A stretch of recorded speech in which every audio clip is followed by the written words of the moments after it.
Let's take a trip back in time. Segregation was the law of the land in Indianapolis, no stranger to it, but a group of young African Americans stood strong and used baseball to send messages of resilience, hope, and even humor. News 8's David Williams has a look at Indianapolis's one of their own, Indianapolis's own Negro League baseball teams, the Indianapolis Clowns. I'll probably take it out of here too. This is just a little piece of history Jerry Strecker holds dear. She's a Ball State University English professor, but she's also a historian of Indiana's black baseball legacy. To me, baseball is history. And history is a story of American life. The pages of that story are all around her. Her apartment building used to be the old Busch Stadium.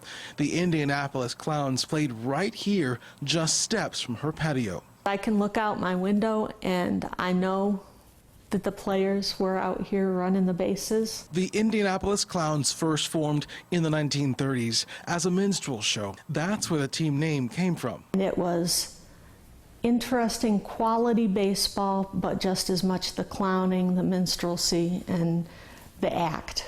Things got serious in the 40s when the team joined the Negro American League and eventually called Indianapolis home. When they did that, they did it with a vengeance and dedicated some serious money to it.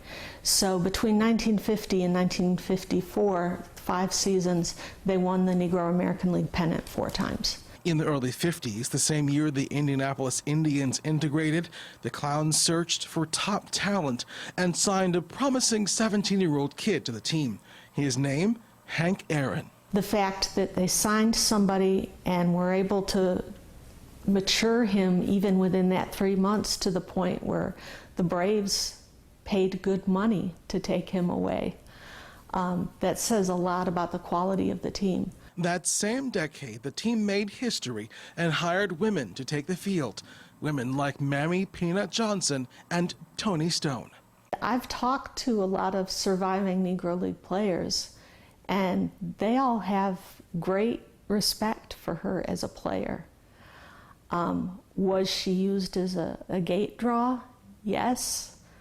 But she held her own both in the field and at the plate. The Clowns didn't really have a stadium of their own, so they spent the better part of 30 years traveling the country in this bus, doing what's called barnstorming.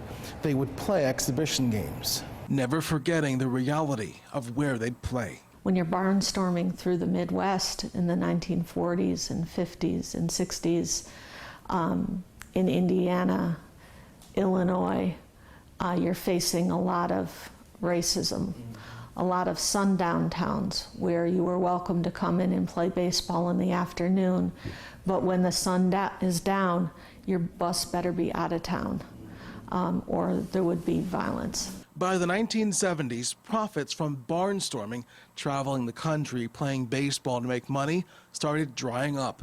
So by the 70s, if you were on the Clowns, you were earning your dinner, and you weren't really making money, like maybe $4 a day for food while you were on the road. The good players were picked up by the minor leagues, and the team kept up until 1989.